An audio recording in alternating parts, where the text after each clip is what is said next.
chance to climb out of the bottom three with a win again this weekend. Psychologically, what would that mean for the players? It's been like that for the last probably couple of games. It's very tight down at the bottom. 1-1 can kind of lift you up, or the wrong results can kind of put you further into trouble. So we're obviously looking to win every game. Monday was a big opportunity to try and climb. We never took it. So I'm sure the manager will be looking for a reaction out of the boys on Saturday, and hopefully he gets one.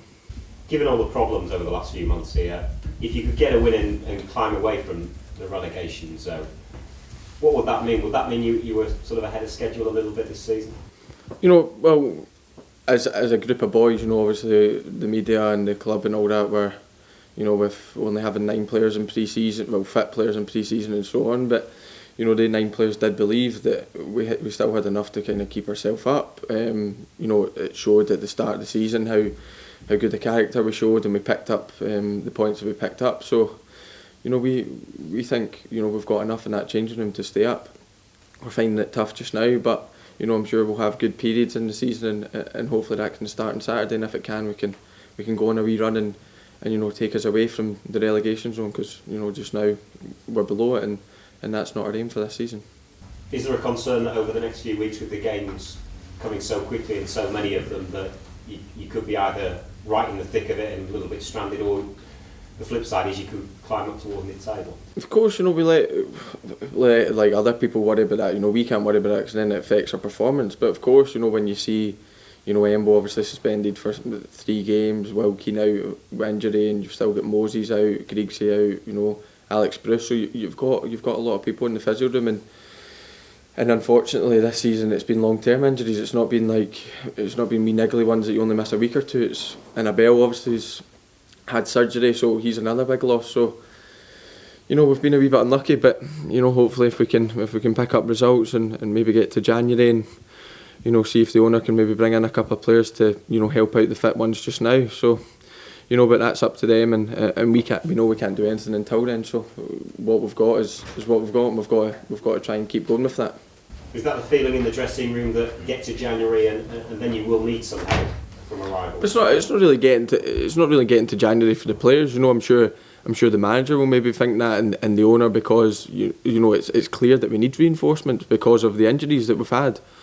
So, but the players have got to just focus on what we've got to do, because you can't be thinking, because then players could come in your position. Do you know what I mean? So we've got to be thinking we've got to do the best we can every month, and just try and pick up more points, and hopefully that starts on Saturday. You were here a couple of years ago, and you've been through this before. A lot of the players in the dressing room have as well. Will that help you, do you think, this time around?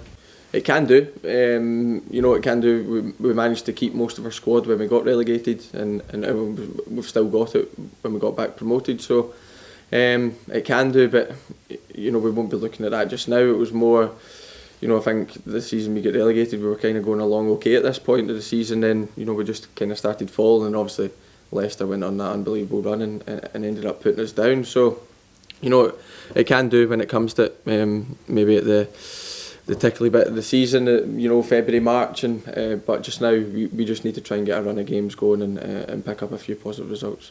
Crystal Palace have struggled this season. Are you surprised, given the number of attacking players that they've got in their side, that they found it difficult to win games? I think it sums up this league, but you do see teams struggling that you look on paper that maybe shouldn't. The amount of money they spent this season. You thought when they bought Benteke and they kept hold of most of their big players, and everyone thought probably Crystal Palace would be a mid-table. There's no reason why they can't turn that round and go on a big run of form, and because they've got the players to do that. They've obviously found it tough at the start of the season, and there's a wee bit of pressure on the manager, but then they go produce a 3-0 against Southampton at home. So that's a performance that they wanted and probably needed, and that's what we're looking for, and we hope it starts against them.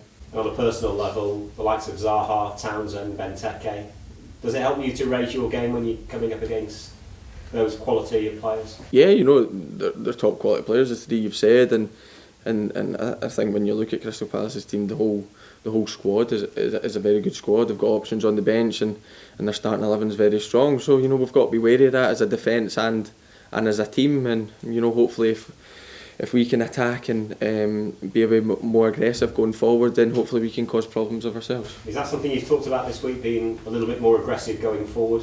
Yeah, of course. We looked at our defensive performance against Middlesbrough, and I thought we defended crosses well as a back four, but the thing is we let the crosses come in, and that's a problem. And we never went there to sit as defensive as we probably ended up doing. Their fans got behind them. Especially for the last probably 20 minutes of the first half, I thought we were pinned in and we couldn't get out. But that's never a game plan of ours. So it was just unfortunate it turned that way, and we couldn't really get out. And Dio was struggling to hold the ball up, and we were struggling to get out. So it was just one of the games, unfortunately, that never went for us, and they had the momentum, and at the end of the day they got the goal. So but we need to be a wee bit more aggressive going forward, certainly, and it will hopefully start Saturday. In terms of the personnel that you've got, how confident are you of being able to do that? Yeah, I think we've been working on things out there in the training, and it's just about applying them into the game. It's it's easy to do it in training when it's a wee bit pedestrian, but when it comes to the game with the fans behind you, and it becomes a bit more difficult. But we've got to be brave, and I think at the start of the season we were a lot braver taking the ball, and our passing was maybe a lot more accurate, and that's a confidence thing. So we need to try and get the confidence back, and if we can do that, then we are a good side on the day. How great do you feel the improvement needs to be from the other night in particular? Yeah, I think defensively, I don't think it needs much. I think I felt we were quite solid. They were shooting from maybe 30 yards, 35 yards, especially in the first half. So we didn't really feel under pressure, but attacking it needs to improve massively. We never get forward anywhere near enough, and we never really created chances into the last 10 minutes when Dio had that unbelievable strike that could have nicked in, and then I think one flashed across the face. So we need to create more chances, and because at the end of the day, if you create chances, that gets the fans behind you, and it starts making a wee bit noise around the place, and hopefully it can give the boys a lift. Will the fans see a more ambitious approach this weekend? We're hoping so. That's what the players want to do. That's what the manager and all the coaches, that's what we've been working on this season. So we hope we are more ambitious, because obviously Monday didn't go to plan. So hopefully we go out there and attack the game and take the game to Palace, and hopefully get the 3 points. And how are you generally feeling at the moment after coming back from injury? Yeah, I feel good. Obviously I came back ahead of schedule. I was working here kind of long hours to try and get it right, and it feels perfect. Yeah, being out for 7-8 weeks, you're going to lose a bit of sharpness. So I feel as if I'm still trying to find my full sharpness back from before the injury, but I feel I'm getting there. And this week I've had a good week's training, and I think I will be there very soon, hopefully starting Saturday.